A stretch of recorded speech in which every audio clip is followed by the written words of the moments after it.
Téléspectateurs de Mandé TV, bonjour, bonsoir. Bienvenue sur votre plateau Entretien Brut, le plateau qui fait un décryptage de l'actualité. Téléspectateurs de Mandé TV, on regarde ce qui se passe à l'horizon dans le pays, dans la sous-région et voire à l'international. Vous le savez très bien, j'ai toujours une personne, un collègue avec moi pour pouvoir faire ce décryptage et un invité toujours pour parler de ce qui se passe et jeter un coup d'œil à l'horizon. En tout cas, merci beaucoup de votre constante fidélité. Nous avons comme invité Monsieur Amadou Diarra. Il est entrepreneur, président de l'association Djiguiya Mali. Monsieur Diarra, bonjour. Bonjour, madame.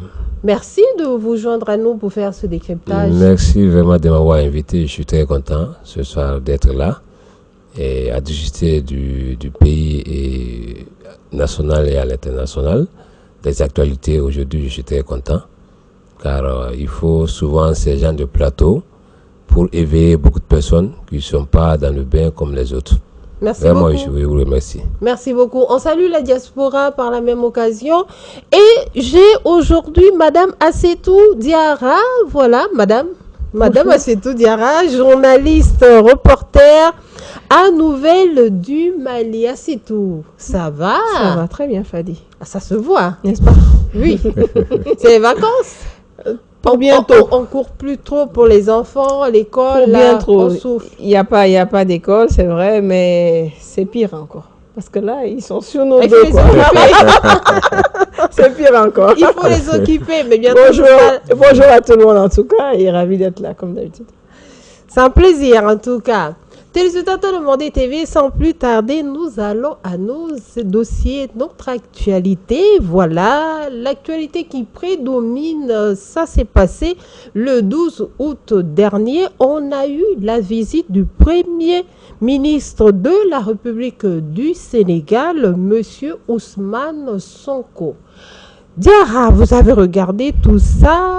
Quelle lecture faites-vous de cette visite de courtoisie, de coopération politique, économique du Premier ministre Ousmane Sonko? Ok, merci Madame Fadima. Le Premier ministre sénégalais est venu au pays, au Mali, le 12.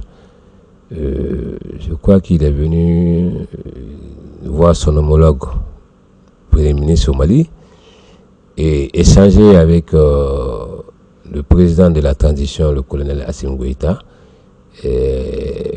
sur les actualités du Mali et comment le Mali et le Sénégal pourront se donner la main pour travailler. Ensuite, sa visite, encore, je qualifie ça comme une visite d'entretien, et une visite de bonne collaboration, parce que le Mali et le Sénégal, ce sont des frères. Ce sont des frères, ce sont des amis. Vraiment, c'est ce que je peux dire par rapport à sa visite. Vous trouvez positive quand même cette visite ou sans... Cette visite, elle est positive. Elle est positive car je pense que toute personne qui vient vous voir pour dire qu'il vient vous voir pour discuter et de ce que vous avez et ce que vous devez faire ensemble, je crois que c'est positif. D'accord, merci beaucoup. C'est tout. Quelle lecture vous avez pu regarder l'entretien, le discours que le PM a accordé notamment à la presse. Il a quand même dit certaines phrases. Il a fait un long discours, on a vu ça. Mais je reste un peu mitigée par rapport à sa venue. Parce que quand on voit les discours de son Excellence Diomaye Faye, et qu'on voit le discours de Sonko, on a comme l'impression que c'est pas le même gouvernement.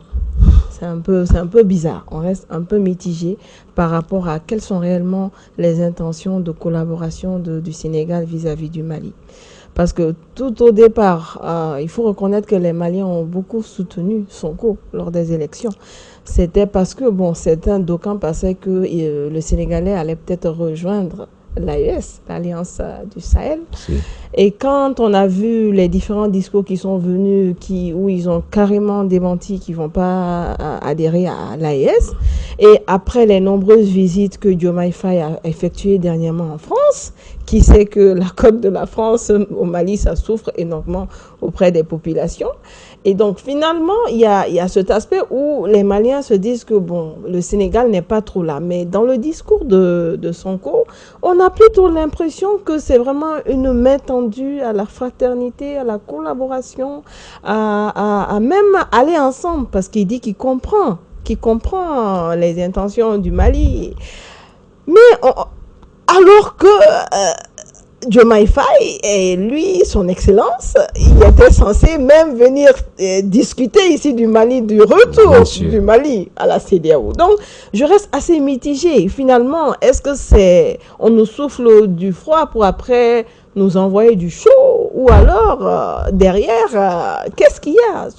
En tout cas, sa visite, elle est bienvenue parce qu'elle tombe sous le coup de la déclaration qu'a faite l'ambassade de l'Ukraine à Dakar, qui a conduit au fait que le Mali a rompu carrément ses rapports entre l'Ukraine. Et donc, finalement, il vient pour montrer, se désolidariser de cette action qui s'est fait, mais ils en ont aussi profité pour justement tendre la main à la collaboration. Vraiment, on les sent plus fraternels, on va dire ça ainsi. Mais qu'est-ce qui va venir derrière? C'est là le point d'interrogation. En tout cas, moi, je l'ai senti très stressé. Ousmane Sonko, qu'on voit d'habitude, qu'on connaît avant ce poste-là, c'était quand même quelqu'un quand il faisait ses discours, il était à la limite zen, très détendu. Mais on se rend compte de plus en plus que plus ses discours avancent, plus ils sont tendus. Ils se sont stressés, ils se sont opprimés. Il a tout le temps besoin de justifier ce qu'il fait. Et moi, la lecture que j'ai pu faire de ce discours-là, c'était plus un discours de justification qu'autre chose. Parce que il n'a rien dit de vraiment nouveau. Hein.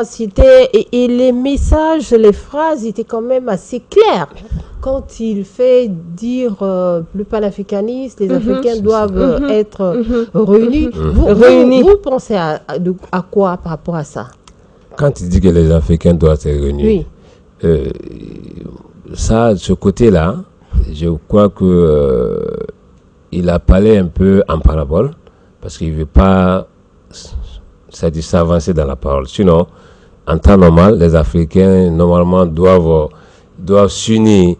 Et on ne va pas quand même laisser l'AES suivre les autres personnes quand même, les autres pays. Parce que quand il parle de ça, moi, je vois directement qu'il veut nous amener dans une autre piste qui n'est pas l'AES que nous voulons. Oui, mais quand il dit par exemple que lui ses propos panafricanistes, parce que le journaliste, notre confrère l'a demandé, est-ce que vous êtes toujours dans l'esprit panafricaniste? Il a dit oui, il est même avant l'AES. Et qu'aujourd'hui, un vrai panafricaniste doit plutôt travailler à réunir les Africains qu'autre chose. Bien sûr, il a dit réunir l'Africain. Pourquoi? Vous savez, l'AES, aujourd'hui, c'est 3 pays qui se sont associés pour travailler ensemble. Et nous comptons beaucoup sur le Sénégal à rejoindre ce mouvement. Mais malheureusement, ils ne se sont pas associés à nous. Et Sonko, il est venu, ces paroles qu'il dit aujourd'hui, je pense que c'est juste pour nous montrer qu'ils sont avec nous à 100%. Mais moi, je vois qu'ils sont avec nous, je ne dis pas le contraire, mais ce n'est pas quand même à 100%. Ils jouent d'abord, je peux dire même qu'ils jouent au double jeu avec nous.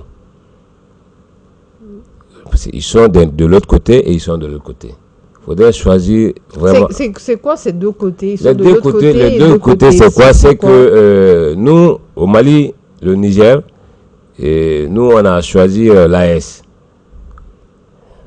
Et on a dit qu'on veut quitter et qu'on appelle toute colonisation de la France. Et le Sénégal est avec la France. Le Sénégal vient vers nous en disant qu'ils sont avec nous. Bon, je pense que ce côté-là, c'est ce côté que je n'ai pas compris dans tous ces discours. Parce que le côté panafricain qui dit ça, c'est pour juste nous informer qu'il veut que nous, c'est-à-dire il veut que nous rejoignons la France avec le Sénégal pour travailler ensemble. Le côté l'AES là, le Sénégal ne peut pas rejoindre l'AES parce que le Sénégal travaille beaucoup avec la France. Et chez nous, nous avons un président vraiment qui a la tête sur les épaules, qui sait ce qu'il doit faire.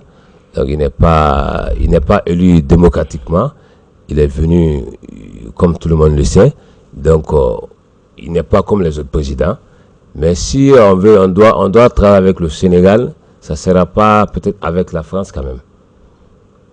Mais je sais très bien quand même que Sonko veut vraiment collaborer avec le Mali. Est-ce que son discours aussi n'est pas un discours d'apaisement, un discours de message comme quoi et puis il l'a dit, assez tôt, il a dit qu'il respecte les choix des pays de l'AES, du Mali, et en contrepartie, les pays de l'AES aussi doivent respecter leurs choix.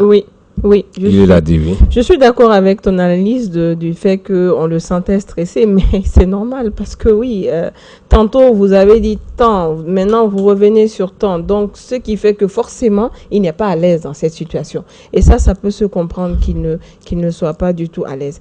Mais le truc c'est que quand on regarde, surtout au Sénégal, déjà, les Sonko, si je dis les Sonko, bien sûr, il s'agit de Diomaye Faye et voilà. Comment ils ont pris le pouvoir, c'est ça. C'est vraiment le pouvoir rendu au peuple. C'était ça, c'est sur ça qu'ils ont joué pour pouvoir arriver à ce niveau-là. Mais le peuple qui leur a fait confiance, ce peuple-là, il attend de beaucoup de choses. Et malheureusement, force est de reconnaître que maintenant, le peuple n'est plus trop dans cette cadence-là. Ce problème qu'il a ici au Mali, c'est le même problème qu'il a au Sénégal. Vous n'êtes pas sans savoir que hier, c'était une journée sans presse au Sénégal. On allait en parler. Voilà, donc il y a plein de petites tensions comme ça aussi qui sont là parce que les gens remarquent, ce n'est pas qu'au Mali, tout le monde remarque ce changement avant le pouvoir et maintenant qu'ils sont au pouvoir, les discours sont en train de changer. Et je pense que c'est ce qui explique son malaise. Alors, cette presse ville, mais franchement, on ne s'attendait pas à ça. Hein. Non, pour un pays comme le Sénégal, ils ont dit c'est depuis 2004 que cela s'est fait et c'était du temps de Maître Wade. Waouh! Et juste après, il y a eu de grosses tensions aussi. Donc pour eux, ce n'est pas du tout un bon présage d'ailleurs. Est-ce que c'est une question qu'on ne pose pas? On peut la poser. Laquelle? Vous pensez que Diomaye Faye ira jusqu'au bout de son mandat? Parce qu'on sait maintenant, il y a ces vagues de coups de force, on va dire comme ça, mais vous pensez qu'il ira loin de son mandat? Parce qu'il est seulement à 100 jours de son mandat. Beaucoup s'inquiètent déjà. Voilà, il a fait déjà il a juste eu 100 jours récemment, je pense même pas qu'il a fait 200 jours. De son mandat, il a fait 100 jours et quelques. 100 jours et quelques, voilà. Oui. Mais il ira loin? Il ira au bout de son mandat? À moins qu'il change de stratégie. Hein. Parce que là où nous sommes, là, si ça continue comme ça, ça va être très difficile. Ok, c'est tout. C'est la question qu'on ne pose pas, mais on la pose ici. Oui, mais je pense que je doute. À ce stade-là, je doute. De toute façon, je doutais depuis le départ, en fait. Parce que c'est vrai qu'il y a beaucoup de messages qui sont là avant les élections, avant d'avoir le pouvoir. Mais une fois que vous avez le pouvoir, alors vous êtes là face aux vraies réalités. Les vraies réalités dont ne parlent pas les gouvernements. Mais c'est pas le propre du Sénégal, c'est presque partout. Hein. Oui, voilà, c'est partout. Mais quand on est à l'extérieur, on a tendance à se laisser aller, à avoir de gros discours. Mais quand vous êtes dedans, c'est autre chose. Et là, de ce qu'on voit, il n'y a pas grand changement entre le pouvoir passé et le pouvoir actuel. Sauf qu'ils ne se laissent pas faire. Il y en a même qui commencent à penser à un régime de dictature. au Sénégal. J'ai dit, bah alors là, ça, vous avez voté pour quelqu'un et vous avez voulu de lui, vous l'avez eu, c'est la démocratie, c'est magnifique. On veut même aller prendre des leçons chez vous. Et tout d'un coup, vous êtes là, vous êtes en train de nous demander, est-ce que on n'est pas dans un régime de dictature? Donc, vous voyez jusqu'à quel niveau? Sincèrement, moi, j'ai des doutes sur la finalité de ce mandat. Est-ce que vous pensez que ce binôme ira très loin aussi? Parce qu'il y a surtout quand même à souligner quelque chose qui voilà, je l'attends tout de suite. C'est le discours qu'on a eu de Diomaye Faye, le président Diomaye Faye, quand il était venu en visite au Mali. Et le discours du Premier ministre Ousmane Sonko, il y a quand même une certaine différence. Est-ce que vous pensez que ça ne créera pas dans le futur un bicéphalisme au niveau du gouvernement sénégalais? Bon, peut-être que, parce que je crois que tout ce que le Premier ministre a dit au Mali, son président doit être au parfum de tout ce qu'il dit. Ça, je le sais.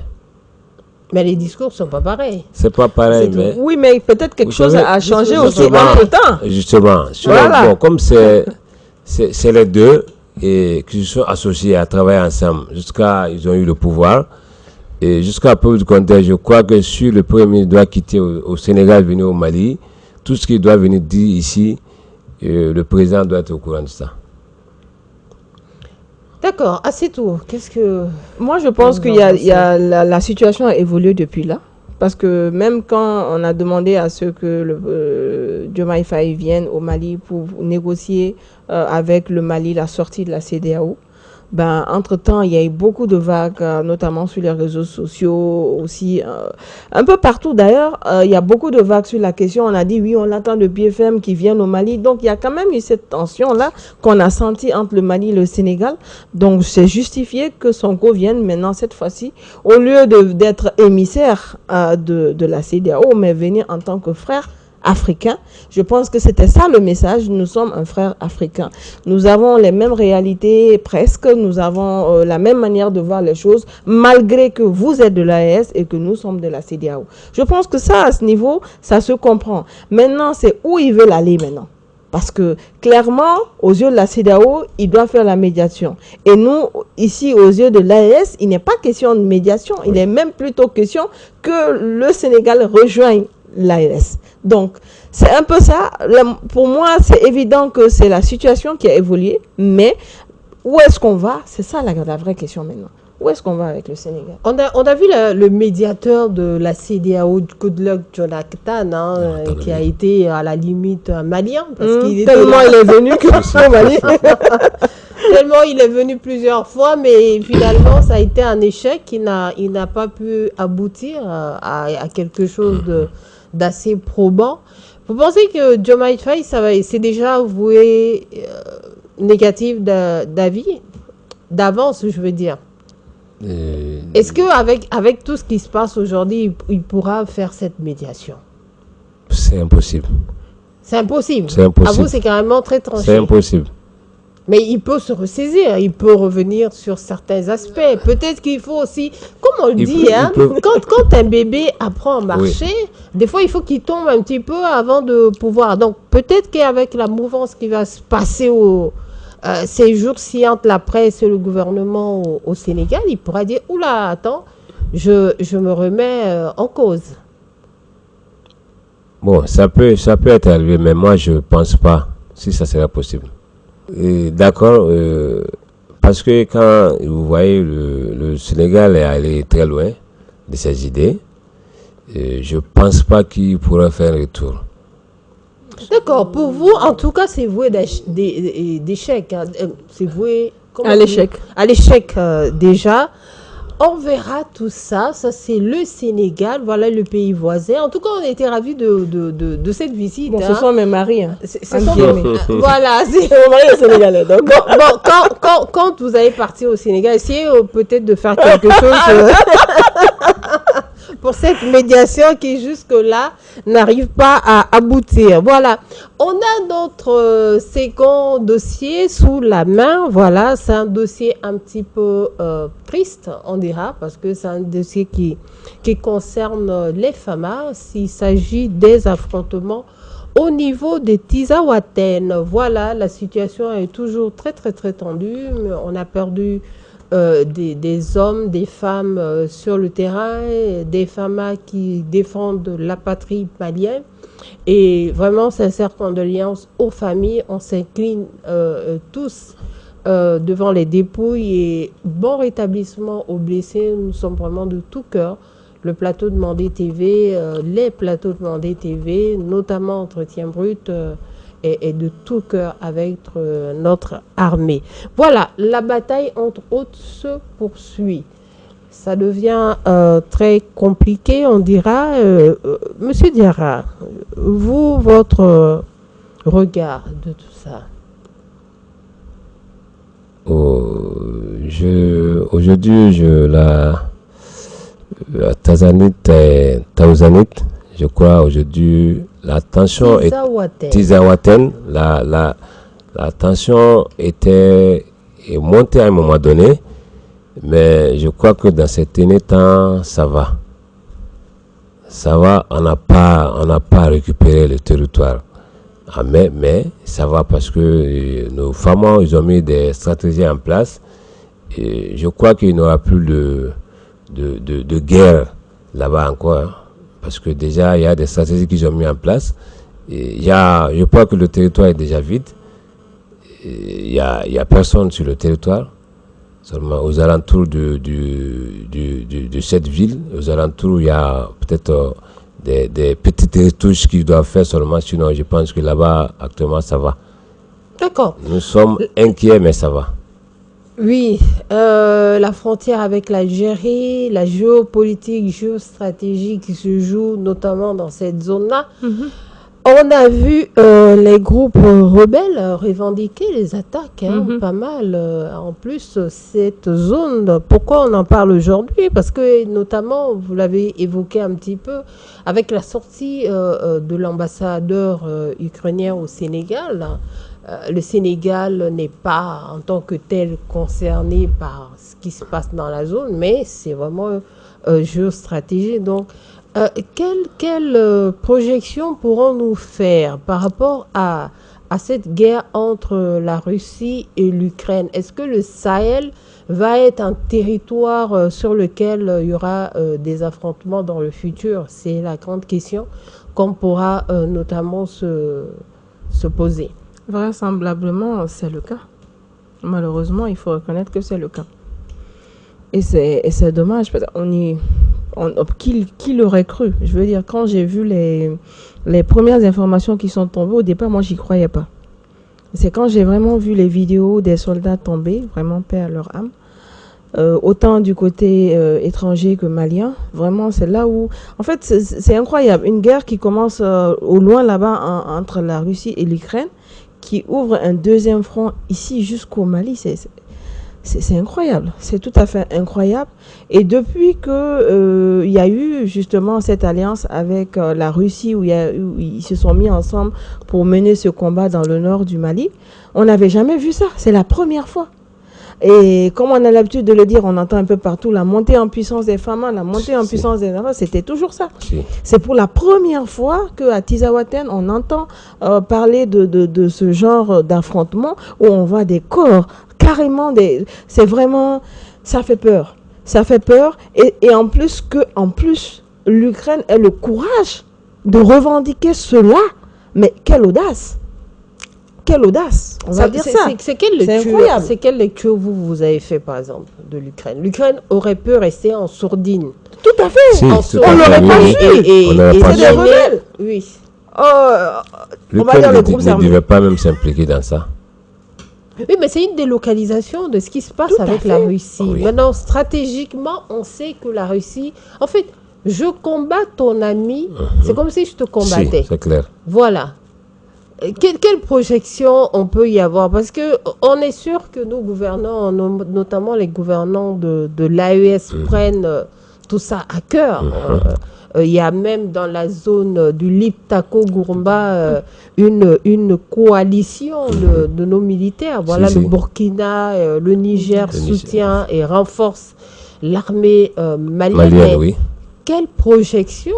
Il y a des experts qui tire la sonnette d'alarme Oui, pour dire que oui. ça peut être... Je ne suis pas une experte en ça, mais si on fait une lecture de la situation, on se rend carrément compte que c'est terrible. Parce que jusque-là, on prend le dessus sur des groupes armés, mais imagine qu'un autre État aussi soutienne. Donc là, il faut revoir les stratégies. Ça veut dire qu'il faut revoir les stratégies. Ça veut dire que le travail qui a déjà été fait en amont, tout ce travail-là est à revoir. Et c'est sûr qu'ils l'ont fait une fois, ils ne vont pas s'arrêter là. Et quand on voit l'évolution aussi de la guerre entre l'Ukraine et la Russie, oui. qui n'est pas prête aussi de se terminer, clairement, nous aussi, on doit se dire que ouais, il faut qu'on prenne des dispositions. Moi, je n'ai pas vu, sauf si ça m'est échappé, mais je n'ai pas vu un discours ou un communiqué officiel venant du Kremlin. Jusque-là, on n'entend pas Poutine. Je n'en ai pas entendu parler non plus. Et Poutine, quand il parle pas, ça fait peur. Oui. Oui. Moi non plus, je n'ai pas l'information. Alors ce silence de la Russie, est-ce qu'elle doit persister? Est-ce que réellement le message, c'est de dire que ouais, vous avez... Parce que officiellement, Wagner n'est pas envoyé par le gouvernement de la Russie. Donc, est-ce que lui, il doit ouvertement parler au nom de cette institution-là? Parce qu'en réalité, c'est cette institution qui a été frappée aux côtés des femmes. Donc, je pense qu'il n'a pas fait parce que la Russie n'a pas été directement touchée. Il y a aussi cette lecture de la situation. Parce que je suis sûre que si la Russie avait été directement touchée, Poutine n'aurait pas hésité à faire une déclaration.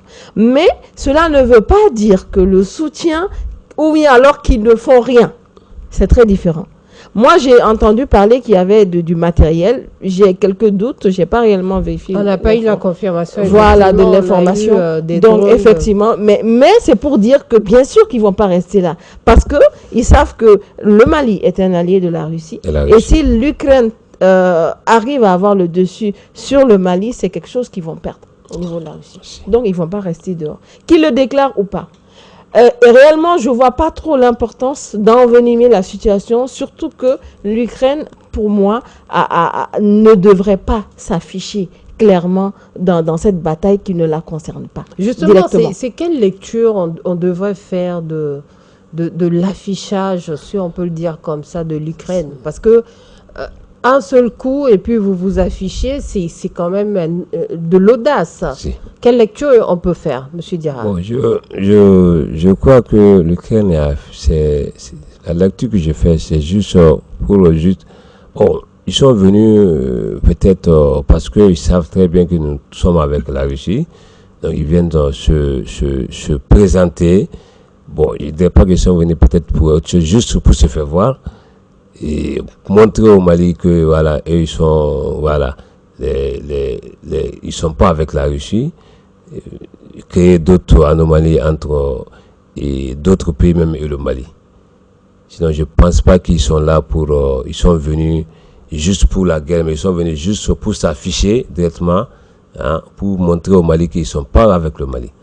Ah, c'est tout. Vous êtes d'accord que c'est juste pour s'afficher? Et montrer aussi à la Russie que s'ils n'arrivent pas à remporter la guerre sur le terrain ukrainien, ils vont remporter la guerre au Mali. C'est ça. Mais Wagner, c'est pas qu'au Mali. Wagner, c'est la Centrafrique. Wagner, c'est dans toutes ces zones-là. Mais qu'est-ce qu'on va dire? Qu'est-ce que l'Ukraine va faire? L'Ukraine va aussi intervenir dans ces zones pour montrer qu'elle aussi, elle peut faire des actions. N'oublions pas que le Mali est avec le Burkina Faso et le Niger. Et le Niger. On est dans une zone où il y a beaucoup de richesses. Tout le monde en est conscient et tout le monde veut se l'accaparer. Oui. Donc ce n'est pas pour rien. Il y a Wagner ailleurs, c'est vrai. Mais le fait que nous, on ait fait l'alliance, on devient carrément un partenaire potentiel où non seulement on peut se faire la notoriété, comme il a dit, mais aussi s'accaparer des ressources qui sont là. Si. Donc ils ne vont pas laisser l'affaire. D'accord. Diarra, vous avez quelque chose à rajouter sur ce sujet? Non, c'est bon. Ça peut aller. On va essayer d'avancer. Téléspectateurs de Mandé TV, voilà, ce sont les sujets du pays que nous avons. Voilà. Avant de passer, le Niger a rompu aussi sa collaboration avec diplomatique avec mais pas le Burkina. Alors, d'aucuns se posent beaucoup cette question. Justement. Est-ce qu'ils ont un pied? Qu'est-ce qui se passe? Le Burkina joue à quel jeu? C'est une question beaucoup que les gens se posent. Et votre lecture, c'est tout, par rapport à ça? Sincèrement, je pense qu'elle est prématurée de dire ce que je pense. Je préfère voir un peu l'évolution de la situation pour en être sûr. Mais moi, ce que je pense, c'est que on est alliés dans les moments forts, on est alliés dans les moments faibles. Pour moi, surtout qu'il y a déjà une campagne en tant que fact-checkeuse, parce que je fais du fact-checking, on voit qu'il y a des campagnes quand même qui sont souvent là de désinformation pour l'AES et contre l'AES. Les deux camps se rencontrent. Très souvent, il y a beaucoup d'informations aujourd'hui qui se retrouvent un peu partout dans les médias qui sont fausses, malheureusement. Mais c'est vraiment le moment où on doit se tenir les mains, montrer, et c'est pourquoi d'ailleurs Assimi est allé au Niger, au Burkina. C'était pour montrer que l'AES, c'est une organisation qui est forte. Donc, cette image... C'est une confédération, là. Voilà, donc c'est cette image de force-là. Aujourd'hui, si le Burkina laisse paraître une petite fenêtre, c'est dangereux. Mais cette petite fenêtre, mine de rien, on la voit là parce que c'est sur un truc de défense et de sécurité. Mais cette petite fenêtre, on l'a dit sur ce plateau de Mandé TV, on l'avait déjà vu venir. C'est le Burkina qui a été le premier pays à aller renégocier la fourniture d'électricité avec la Côte d'Ivoire. Oui. On a vu ça aussi. Déjà là. Donc, vous voyez, c'est pourquoi légitimement les gens se posent la question. Et c'est très dangereux. Parce que je le répète, on est dans une mouvance où on veut montrer que l'AES est forte. Oui. Et si les membres de l'AES se comportent comme ça, il faut faire attention. C'est pas parce qu'il y a le feu dans ma case, toi tu es contigu à ma case. Tu devrais faire en sorte que le feu s'éteigne chez moi. Parce que quand ça va s'envenimer, ça va arriver chez toi. Donc, clairement, le message, il est inquiétant. On se pose vraiment des questions par rapport à l'engagement du Burkina Faso. Mais on se pose aussi une question par rapport à... ça a été dit, ça a été, affirmé ici que c'est Assimi Goïta qui est à la tête de la confédération de l'AES. Donc, mais ce n'est pas confirmé. On suppose que ça va être... Bon, pour l'instant, c'est annoncé, mais dans les faits, on ne voit pas les décisions. Voilà. Maintenant, après les décisions, comment les décisions vont se prendre dans le futur. En tout cas, pour le Burkina, on observe, on regarde. On aura le temps de faire ce décryptage-là sur ce plateau. Tout compte fait, chez lui aussi, c'est chaud. Hein? C'est chaud parce que il a quand même un mandat de 5 ans et il ira au bout de ces 5 ans et tout. Les Burkinabés, il vire assez vite, hein. Il vire assez vite. Il y a un putsch, c'est pas une prédiction ici sur ce plateau. On va essayer d'avancer avec mes invités. Il s'agit de Monsieur Amadou Diarra, qui est le président de l'association Djigya Mali. Téléspectateurs de Mandé TV, vous saurez qu'est-ce que c'est que cette association, quel est son objectif et qu'est-ce qu'elle fait au quotidien. Voilà, on a un sujet... Au niveau sous-régional, il s'agit du Burkina. Encore une fois, le Burkina de l'AES, le Burkina voisin. Alors, on a vu passer sur les réseaux sociaux une réquisition pour le front des magistrats. On sait très bien, hein, c'est pas nouveau. Hein, le Burkina, IB a envoyé pas mal de personnes au front. Mais là, la particularité, c'est quand même des magistrats. On dit c'est quand même des magistrats. Diarra, ça veut dire votre interprétation. Je pense que c'est pas étonnant. Et pour vous, c'est pas étonnant? C'est pas étonnant. Il a si bien dit, il l'a dit avant ça. Ah. Personne ne s'est échappé. C'est ce qu'il a dit. Donc peut-être que il faut t'attendre à d'autres personnes encore, personnalités encore qui sont même pas les magistrats. Donc ça peut s'étendre au ministre, même s'il le fait. Oui. D'accord. Parce qu'il l'a dit, il a même averti tout un chacun au Burkina. Personne ne va échapper à ça. Et voilà, les magistrats, vraiment, moi, ça m'a chauffé la tête, mais vraiment. Mais comment vous interprétez ça en tant que magistrat? Ce sont eux qui détiennent quelque part la justice d'un pays. Oui. Et emmener au front. ce sont eux qui sont les personnes qui normalement emmènent en prison ou libèrent, mais vont au front. Ce magistrat, quand il revient, parce que je crois bien c'est 3 mois renouvelables, il va revenir, mais quel regard il va avoir de sa famille, de ses voisins, de ses collègues, de la société. Comment, voilà, c'est un peu ça, cette lecture-là aussi qu'il faudrait faire. C'est vrai. C'est très humiliant pour un magistrat quand même d'aller être... Au front. Oui. C'est humiliant, mais... Vous approuvez? Moi, Vous approuvez totalement ou moi, pas? bon, c'est quand même pas bien, c'est pas une bonne chose. Mais déjà, si le président lui-même il a averti tout le monde que personne ne va échapper à aller au nord, donc si il l'a fait, moi je pense que c'est pas étonnant. Mais vous oubliez quelque chose que, pas le magistrat, le président, tout ce qu'il fait, il le dit. Et c'est lui le chef suprême de la magistrature. Tout ce qu'il fait, il le dit, ou bien tout ce qu'il dit, il le fait? Tout ce qu'il dit, il le fait. D'accord. Tout ce qu'il dit, il le fait. Et moi, ça m'a pas surpris. Et c'est vraiment, c'est triste de voir ça, et vraiment ça fait mal de voir. Mais c'est quelque chose qui a été dit par le président. Tout ce qui est dit doit être fait, quoi. Tout Bon, simplement. tout ce qui est dit doit être fait normalement, mais tout ce qui est dit aussi n'est pas, on ne doit pas le valider comme ça. Merci beaucoup, Diarra. Ah, c'est tout. Moi, j'aime bien. Pourtant, j'aime bien la manière de faire quelquefois du Burkina Faso. Franchement, on les sent engagés par contre sur ce plan-là. On les sent engagés sur ce plan-là, quoi. On les sent vraiment intègres, comme il le dit, c'est les hommes intègres.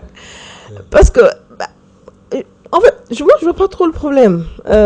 Sincèrement, Fadi. Ah oui. Ah non, moi c'est je les magistrats vois pas. quand même. Hein. Oui, mais Oui, et les hommes de alors, droit. c'est des citoyens avant tout. Mm. Et on a dit que nul n'est au-dessus de la loi. C'est vrai. Oui ou non? C'est quoi le problème? Si réellement, mais par contre, il faut évaluer si réellement ce qu'ils ont fait vaut réellement le coup de les envoyer au front. Là, je suis d'accord. Parce que c'est vrai que je ne suis pas juriste de formation, je ne sais pas trop.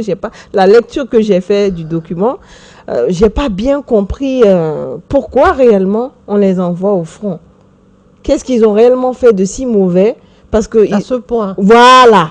Est-ce que c'est pas trop exagéré? Parce qu'il ne faut pas abuser aussi du pouvoir. Faut pas abuser. Là, je suis d'accord. Il ne faut pas abuser du pouvoir. Mais que diriez-vous à des personnes qui affirment et à tout bout de champ que c'est carrément de la dictature, hein?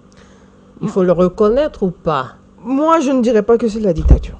Ah oui. Ah non, moi, je ne dirais pas que c'est de la dictature dans la mesure où il y en a d'autres qui vont au front. Est-ce que réellement c'est reconnu, eux, dans leur procédure que quelqu'un qui fait tel acte doit... Moi, c'est ça. En fait, c'est juste le respect des procédures et, voilà, et des valeurs qui sont là. Si c'est réellement le cas, vous savez, la dictature, même au Mali, aujourd'hui, on se demande est-ce qu'on est en dictature ou bien est-ce qu'on est dans la démocratie? C'est une question qu'on se pose. Parce que autant on a une constitution qui défend la démocratie, mais dans les pratiques, est-ce que c'est ce qui se passe? C'est le même cas que le Burkina. Donc, on ne peut pas dire que c'est une dictature. On ne peut pas non plus dire que c'est une démocratie. On est dans quelque chose, on va dire, on est dans l'inconnu. Mais est-ce que aussi, à la longue, ça peut pas être aussi des prémices de bombe à retardement? Parce qu'un magistrat qui revient comme ça après avoir été au front pour une punition, parce qu'on va appeler ça une punition, Oui. qui revient et le regard de la société, ce magistrat, rien que au sein de sa famille, ses enfants, ça peut être une frustration qui peut rester, pas que pour le magistrat, mais pour sa communauté. Pour son village, pour sa famille, pour ses amis et tout ça, et à la longue, parce que les sociétés, il faut pas le dire, une société, même si il y a des règles préétabli dans la société à vraiment respecter. Je pense qu'il y a aussi des valeurs à aussi respecter. Et surtout, nous, en Afrique, ces actes d'humiliation ne sont pas acceptés. Voilà, même s'il y a la loi, il y a quand même des limites. La loi doit pouvoir préserver l'humiliation d'un chef de famille quand même. Diarra. Bon, vraiment, ce qui, moi je peux dire par rapport à ça, c'est que, comme ma soeur l'a dit, il faut chercher d'abord à connaître qu'est-ce qui s'est passé. C'est annoncé. Mais la question est que, est-ce que c'est une telle gravité? Parce qu'il n'y a pas eu mort d'homme. Non. Il n'y a pas eu mort d'homme, il n'y a pas eu de vol, il n'y a pas eu de dénigrement ou incitation à la violence, ou à la révolte, pour pouvoir aller quand même au front. Maintenant, bon. il faut gérer. Il faut que tout le monde aille au front parce que... Il faut te préparer à aller au front. Non, moi, je n'irai pas au front. Je vais garder l'éthique et la déontologie comme il le faut. Et j'espère que ça ne va pas arriver. Comme pour l'instant, c'est les hommes qui sont concernés. Donc, pas les femmes, parce que nous, on a des bébés à la maison. Ça va être compliqué. Attention. Voilà. Attention, Fadi. Ah, c'est tout. On passe au prochain sujet. Merci beaucoup, mes invités. Alors, notre deuxième dossier, il s'agit d'un dossier international. On va au pays de l'oncle Sam, aux États-Unis. Voilà. La Cour suprême des États-Unis a arrêté au sujet des vaccins Covid. Voilà, la Cour suprême confirme que les dommages causés par les thérapies génétiques à ARNM du Covid sont irréparables. Ça a été tout un processus. Ah, c'est tout déjà, pour commencer. Oui, ce sujet-là. Là encore, c'est pas étonnant. Parce que pour faire un vaccin, on le sait, c'est des années, c'est des dizaines d'années. Mais dans le cas de la Covid, il y avait mort d'homme. Donc c'est normal qu'il y a des étapes qui ont sûrement été brûlées pour pouvoir arriver à ce niveau-là. Mais il fallait travailler dans l'urgence et dans l'efficience. Mais maintenant que ce soit irréparable, c'est là un peu le danger.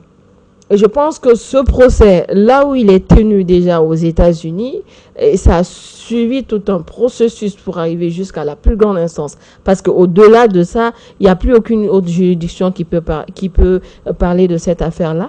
Et carrément, on donne raison aux plaignants. Et donc, c'est dommage parce qu'en réalité, le plaignant n'est pas que la personne qui a porté plainte ou les personnes qui ont porté plainte, c'est surtout tout le monde qui a consommé ce vaccin-là, on va dire ça ainsi.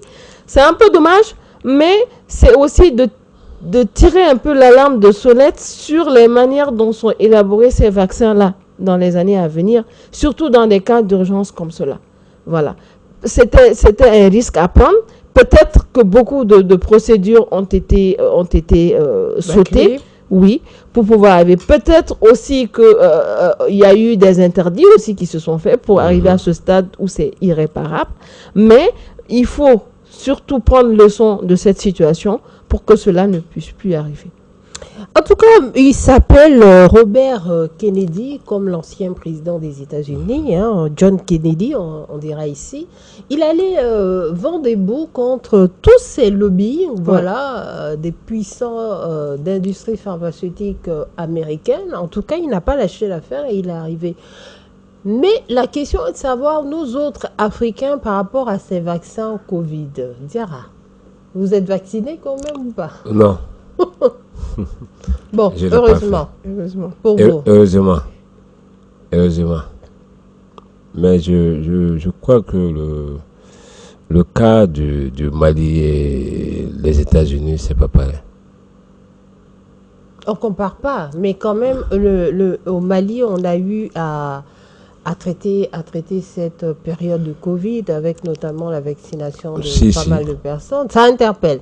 En fait, ça interpelle un peu, et puis ce qu'a tout dit n'est pas vain. Il faudrait être plus regardant. Je pense que c'est plutôt ça. Il faut vraiment être plus regardant à pouvoir injecter des vaccins qui sont vraiment faits assez rapidement à un temps assez court. Assez court. Je crois que ça doit être ça parce qu'irréversible, c'est parti. Grave. C'est ça. C'est déjà parti. Surtout qu'il y a eu la première vague de Covid, deuxième vague.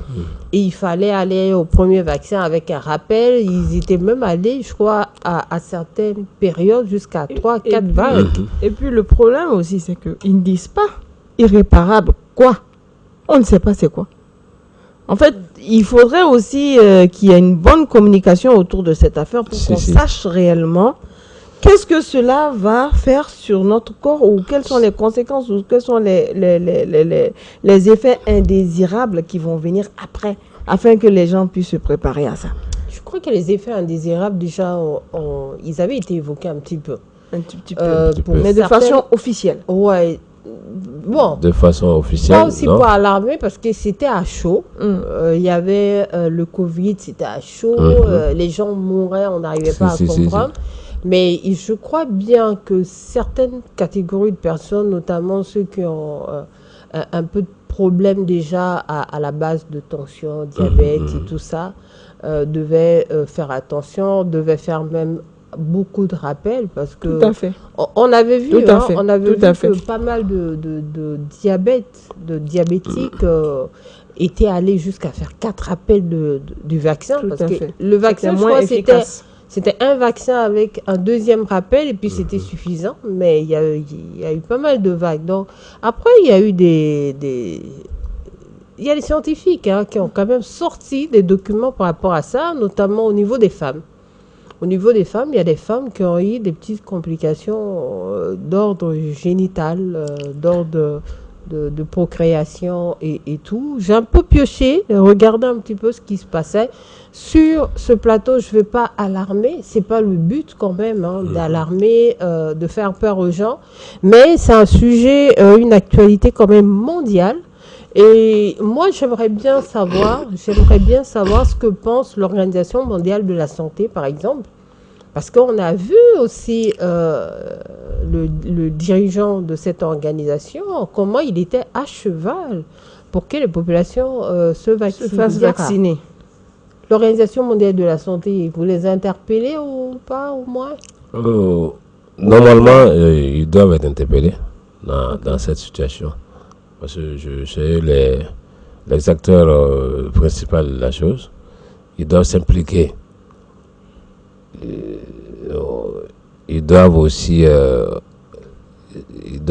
reconnaître que tout ce qui se passe au niveau de la santé, et ils sont les premiers responsables. Donc ils doivent vraiment s'impliquer dans tout ça. D'accord.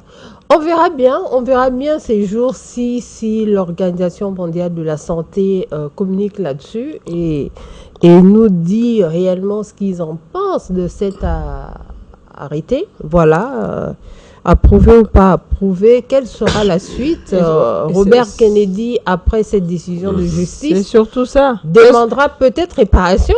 Peut-être réparation, mais aussi qu'est-ce qu'on fait? Parce que jusqu'à preuve du contraire, les vaccins sont sur le marché.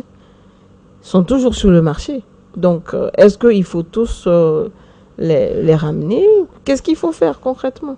Je crois qu'ils ont une date de péremption. Il y a eu pas mal il y a eu pas mal qui ont déjà été mis hors circuit parce que la date de péremption était très dépassée. Était très courte parce que ce sont des vaccins quand même très actifs. Okay. Voilà, c'est des vaccins très actifs. Il y a déjà des conditions de préservation qui sont pas à négliger. Ensuite, des agents qui sont contenus dans ces vaccins sont des agents vivants. Est-ce que la production est arrêtée? La plupart. Ah, ça, c'est la bonne question. Est-ce qu'il y a la production? Mais je crois qu'avec ça, la production, quand même, va stopper. C'est ça. Ah oui. C'est sûr. C'est ça. En tout cas, ce sujet, on aimerait bien savoir quelle est la suite de ce sujet, quand même. C'est d'ordre de santé mondiale. C'est tout le monde qui est concerné, notamment tous ceux qui sont allés dans la prise de ces injections-là. Voilà. Nos téléspectateurs, merci toujours d'être avec nous. Nous avons sur notre plateau, je le disais, Monsieur Amadou Diarra. Il est président de l'association Djiguiya Mali. C'est quoi Djiguiya Mali, Monsieur Diarra? Djiguiya Mali, c'est une association qui a été créée en 2016 à la Fiabrou. Et nous avons créé l'association juste pour la commune 4, pour le développement de la commune à travers nos activités, et que ce soit l'assainissement, que ce soit comment dirais-je, les aides aux démunis. On a créé juste pour ces quelques objectifs. L'objectif phare de l'association, c'est de contribuer à la promotion de la sécurité et à la stabilité. Et nous avons fait pas mal d'activités concernant l'insécurité grandissante au Mali et à Bamako, même dans la commune 4. Et c'est une association qui est connue aujourd'hui à travers nos autorités, surtout la police. Et chaque 2 semaines, je rencontre le DG de la police et voir avec lui qu'est-ce qui se passe au sein de Bamako et qu'est-ce qui ne va pas. Souvent on tient des réunions avec nos différents commissariats. Avec eux, nous regardons qu'est-ce qui n'a pas marché, qu'est-ce qui ne va pas, qu'est-ce qu'il faut faire pour finir avec cette histoire de délinquance dans nos différentes zones. On échange et puis on voit aussi comment nous devons faire pour les accompagner à travers nos stratégies. L'association a fait pas mal de choses. On a fait le curage des caniveaux en commune 4. On a fait beaucoup de campagnes de sensibilisation à l'endroit des jeunes sur la délinquance juvénile. D'accord. D'accord. Justement, j'ai envie de vous demander ici, quelle est la situation de la délinquance juvénile aujourd'hui à Bamako? Aujourd'hui, je crois, ça va aujourd'hui. La délinquance a beaucoup diminué au Mali, je peux dire. Au Mali ou à Bamako? À Bamako. Ou en commune 4? À Bamako même, pas en commune 4 seulement. Parce que mais votre association elle est surtout dans la commune 4. Nous sommes pratiquement pas dans la commune 4, nous sommes pratiquement dans les 6 communes du district de Bamako. Et nous tenons des réunions avec les présidents du conseil de la jeunesse de toutes les communes du district de Bamako. Et à un moment donné, j'avais raconté les présidents du CNJ, le Conseil national de la jeunesse du district de Bamako, pour échanger avec eux la situation de l'insécurité dans les différentes zones et voir comment s'aider à combattre ce fléau-là. D'accord, c'est tout. Par rapport à la situation de la délinquance juvénile, vous êtes quand même d'accord que ça a beaucoup baissé? C'est un petit peu plus maîtrisé, on dirait, mais beaucoup baissé. Je reste assez sceptique. Je n'ai pas de statistiques là-dessus. Mais il y a une question qui m'est venue tout de suite quand il était en train de parler, c'est est-ce que vous travaillez avec les jeunes de la rue, c'est-à-dire les jeunes qui n'ont pas de chez soi, qui dorment dans la rue, qui sont très exposés à cette délinquance juvénile dont vous parlez. Est-ce que vous travaillez avec ces jeunes-là? Nous avons commencé à travailler avec eux il n'y a même pas 3 mois. Ah, ok. Il n'y a même pas 3 mois. Là aussi, c'est une dame qui m'a rapproché et on a échangé. Elle m'a dit de les rapprocher. Voilà, pour qu'on puisse collaborer avec eux. Et ça sera très intéressant par rapport à cette lutte-là. Notamment par rapport à la commune 4. Est-ce que les cas que vous rencontrez de ces jeunes, quels sont les cas que vous rencontrez, surtout par rapport à la prise de stupéfiants? Est-ce que ce domaine-là, est-ce que ça diminue vraiment, ce côté-là, ça diminue ou bien c'est... Ce côté est en train de diminuer. C'est en train de diminuer. C'est en train de diminuer, oui. Ok. Pourquoi? Il y a quelques années, c'était quoi? Qu'est-ce qu'il y avait? C'était très grave. Comment? Parce que tu vois des petits enfants, pas moins de 14 ans, qui prennent de la drogue. Il y a d'autres, des comprimés. Mais avec notre stratégie de sensibilisation, on a eu à récupérer beaucoup de jeunes. Et il y a des jeunes aussi qui sont délaissés. Par exemple, moi, je vais dans les grains. Je vais dans les grains la nuit pour les sensibiliser. Souvent, je vais trouver d'autres même en train de fumer de la drogue. Mais ça ne me gêne pas, je m'assois, j'essaie de les parler. Et j'ai pu récupérer d'autres jeunes dans ça. Et voilà pourquoi j'ai été décoré il n'y a même pas longtemps par rapport à ça, et par un jeune de la commune 4. Parce qu'il a remarqué que depuis, je me suis engagé dans cette lutte-là, et ça commence à diminuer petit à petit. Et on a d'autres personnes qui se sont ajoutées à nous pour nous aider. Ce n'est pas seulement la prison, mais à travers les sensibilisations, ça passe. Les petits-enfants, s'ils vont une fois, 2 fois en prison, ils seront habitués. Et tu vas voir qu'ils vont plus laisser de fumer de la drogue et des médicaments. Et c'est toujours vous accessible. voulez dire que c'est à travers la prison qu'ils sont embarqués? Oui, parce qu'une fois partis en prison, 1 fois, 2 fois, ils seront habitués à ça. Parce que là-bas, on ne les frappe pas. On va juste les garder là-bas. Et aussi, il y a d'autres aussi qui font 3 mois et ils ressortent. Ce qui est assez étonnant, c'est qu'ils ont quand même accès à ces stupéfiants-là. Qu'est-ce que vous faites à ce niveau pour... À ce niveau... Ou bien c'est produit ici au Mali de ou bien c'est... Bon, la production au Mali, là, j'ai aucune idée de ça, mais je sais quand même que les revendeurs de ces produits-là, et aujourd'hui, on a des jeunes qui sont très engagés, qui ne prennent pas la drogue ni rien, mais ils vont acheter. Et ils essaient de voir à leur manière, en collaboration avec la police, comment arrêter la vente de ces produits-là dans nos différents quartiers. Et aujourd'hui, je crois que ça a diminué. Ça a diminué. Sinon, auparavant, on ne cachait même pas la vente de ces produits-là auparavant. Carrément. Ouais, C'est à ciel ouvert. Oui, on ne cachait même pas. Mais ils ont vu que la population s'est donné la main pour combattre ce fléau. Donc, ils sont obligés de se cacher. D'autres même ont laissé. Parce que tu vas mettre des millions dans des produits et un seul jour, on vient tout ramasser. Donc il y a d'autres même qui ont laissé la vente. Pour avoir ce genre de produits, il faut aller très loin aujourd'hui. Très loin. Mais est-ce que vous ne pensez pas que l'association, dans ses actions, vous venez de dire tout de suite que vous travaillez avec les policiers pour déjà, comment dire, réduire la délinquance juvénile, oui. Et lors de cette délinquance aussi, vous vous rendez compte qu'il y a pas mal de jeunes qui consomment ces stupéfiants. Est-ce qu'il ne faudrait pas surtout aller vers un plaidoyer au niveau de nos autorités pour justement rendre à ce qu'il n'y a plus d'endroit de vente? Parce que qui dit consommation, c'est parce que tu peux acheter. Si. Mais si tu ne peux pas acheter et qu'il n'y a pas d'endroit de vente, même si tu as envie de consommer, tu ne pourras pas. C'est vrai. Bon, ça c'est vrai. On doit... Mais vous savez... on peut arrêter de vendre, mais ça ne sera pas partout. Ça ne sera pas partout.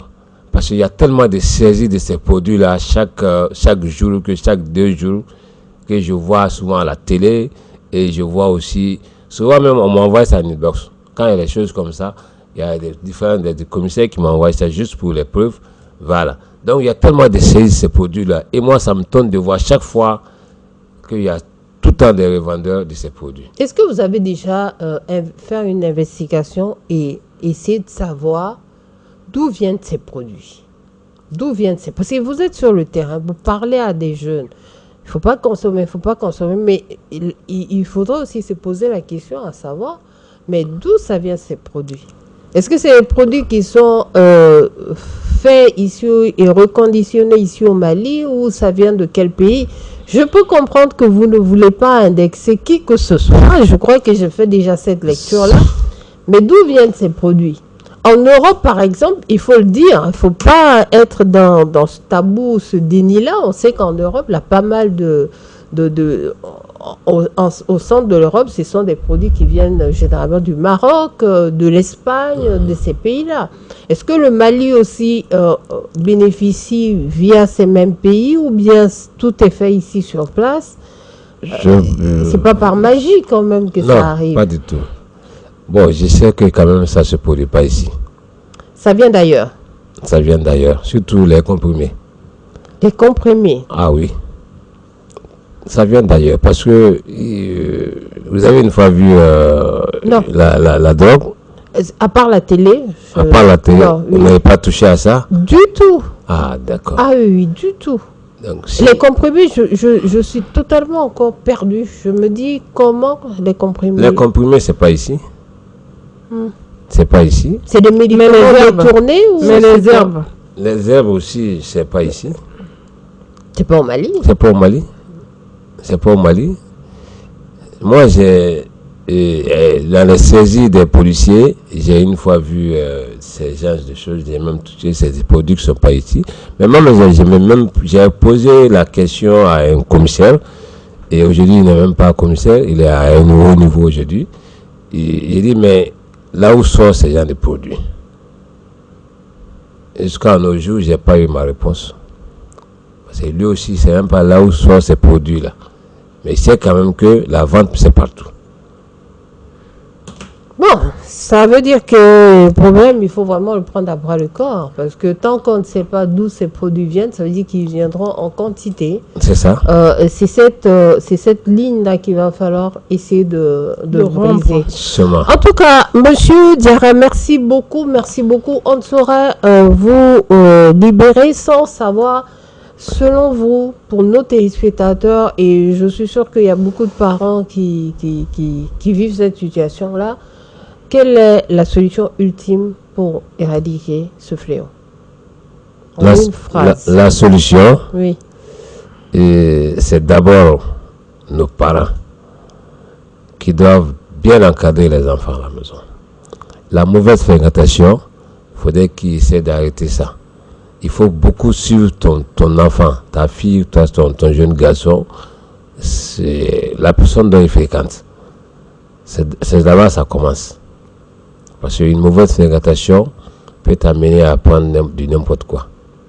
D'accord. C'est sur ces mots que prenne fin notre entretien du jour. Téléspectateurs de Vendée TV, merci beaucoup, Monsieur Amadou Diarra. Il est entrepreneur, président de l'association Djiguiya Mali, qui lutte contre la délinquance juvénile et qui contribue pas mal pour le développement de la commune 4 de Bamako aussi.